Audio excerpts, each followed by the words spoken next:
Assalamualaikum warahmatullahi wabarakatuh. Saya Randy Rohendi dengan NIM 124001079. Selamat datang di pembahasan fundamental tentang bagaimana Islam mengatur setiap transaksi yang kita lakukan, yaitu melalui akad syariah.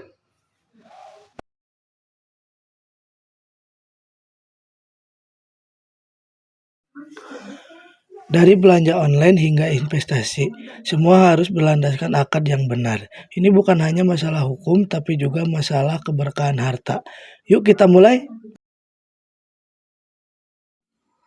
Dalam fikih muamalah, akad didefinisikan sebagai pertalian ijab penawaran dan qabul penerimaan yang ditetapkan oleh syara yang menimbulkan konsekuensi hukum terhadap objek yang diakadkan.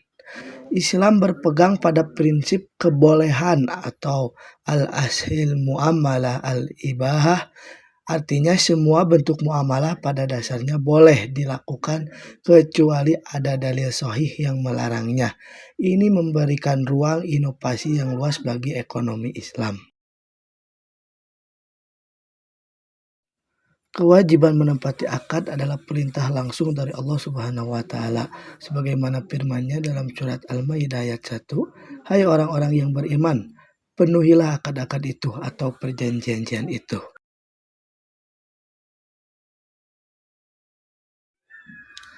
Nah, agar sah dan mengikat, akad harus memenuhi rukun akad. Di sini tertulis ada 3 rukun akad. Yang pertama, pihak yang berakad al-kidain, pihak yang harus memiliki kecakapan hukum ahliyah, yaitu berakal sehat dan balik. Lalu yang kedua, objek akad ma'qud alaih. Objek harus jelas, maklum, halal, mubah, dan dapat diserahkan, maqdur al-tasim.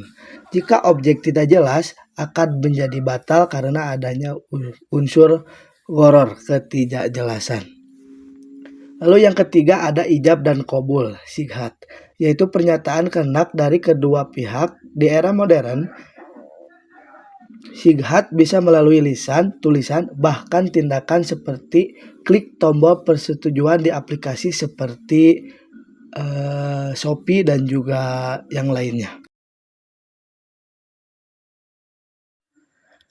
Dalam akad syariah ada 2 larangan utama yang harus dihindari. Yang pertama, larangan riba bunga atau tambahan.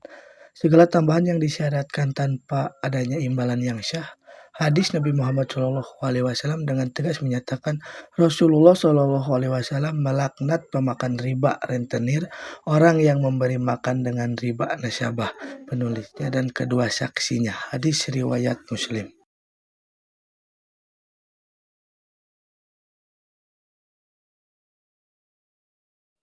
Lalu yang kedua, gharar, ketidakjelasan. Akad yang mengandung risiko berlebihan dan tidak jelas. Rasulullah SAW melarang jual beli gharar. Menghindari ini menjamin keadilan dan transparansi transaksi.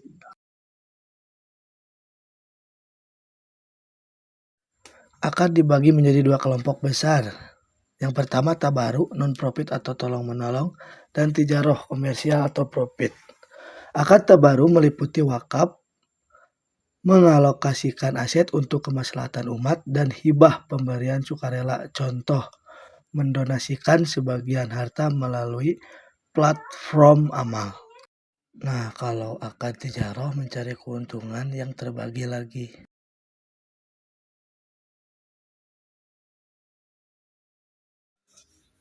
Contoh akad di kehidupan sehari-hari, jual, beli, bai, dan sewa ijarah.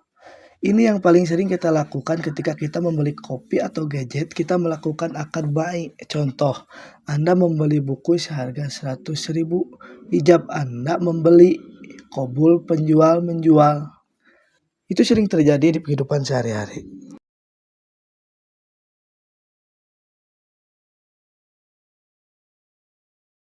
Lalu contoh yang kedua, contoh akad di kehidupan sehari-hari adalah kerjasama, mudharabah atau musyarakah. Ini adalah jantung keuangan syariah. Dalam mudharabah, satu pihak menyediakan modal 100% dan pihak lain mengelola. Keuntungan dibagi berdasarkan nisbah atau rasio yang disepakati, bukan bunga tetap. Contoh, Anda berinvestasi di unit bisnis koperasi syariah. Jika untung, bagi hasil. Jika rugi, modal ikut menanggung kecuali ada kelalaian.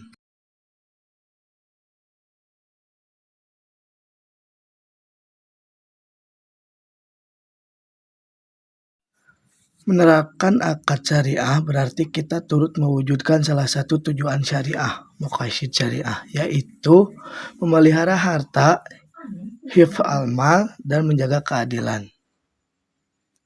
Hadis Nabi mengajarkan kita tidak akan bergeser kaki Nabi Adam pada hari kiamat sehingga dia ditanya tentang hartanya, dari mana dia peroleh, dan kemana dia habiskan. Hadis riwayat Tirmizi.